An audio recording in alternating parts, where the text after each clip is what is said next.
Yeah, I know, Street Fighter 2 came out in 1991 in the arcades, but I'm nothing if not maddeningly inconsistent.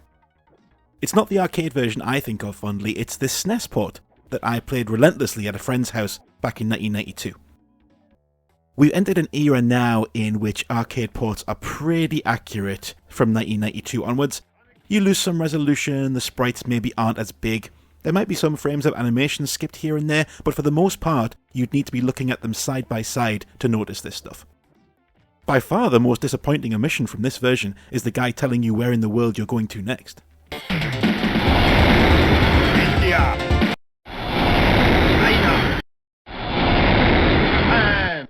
This game has received a lot of attention and commentary over the years. Capcom spent many years trying to replicate the success of this, and, of course, the ludicrous number of editions that immediately followed it.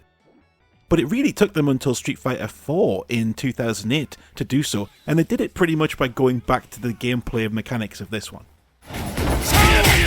The balance between accessibility and complexity is spot on here, which is why almost everyone of any skill level has at least some fond memories of playing Street Fighter 2. Different characters represent different skill ceilings too. Ken and Ryu? Ryu? Ryu.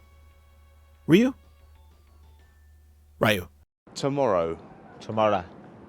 Tomorrow. Tomorrow.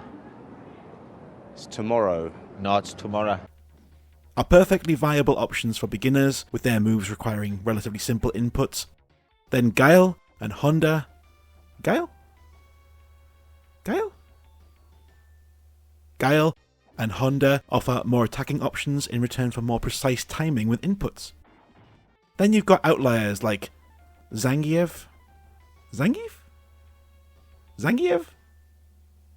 Zangief? Butter. Butter. Butter. Butter.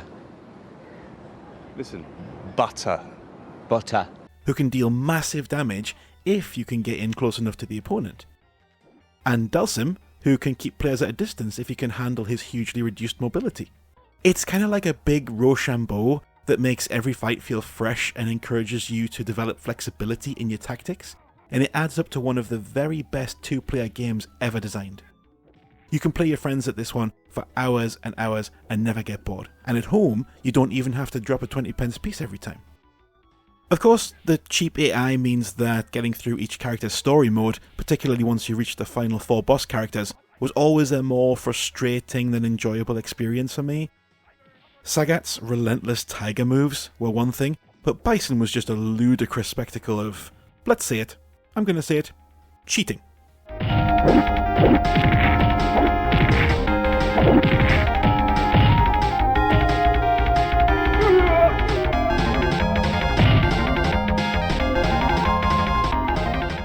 This is probably the most famous game we've looked at in regard to its place in the wider cultural consciousness. Even people who don't play games know Street Fighter and probably played it at some point in their lives, even if it was just at a party or on a night out in a bar that had a cabinet or something. There's a reason they made a movie about it, right? A beautiful, beautiful movie. For you, the day Bison graced your village was the most important day of your life.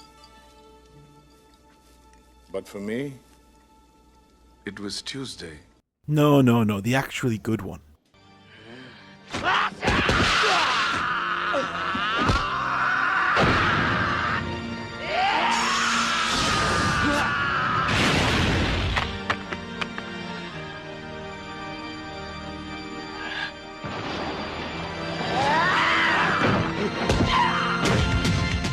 I'm kidding, obviously, they're both fantastic. Plenty of people will tell you that Super and Hyper and Turbo and Super Hyper Turbo eclipsed this and made it irrelevant, but it's still the version I go back to from time to time. It has soul, and it's easily one of my favourite 121 games of all time.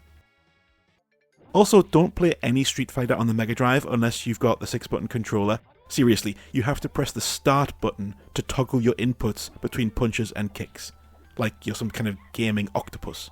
Just no.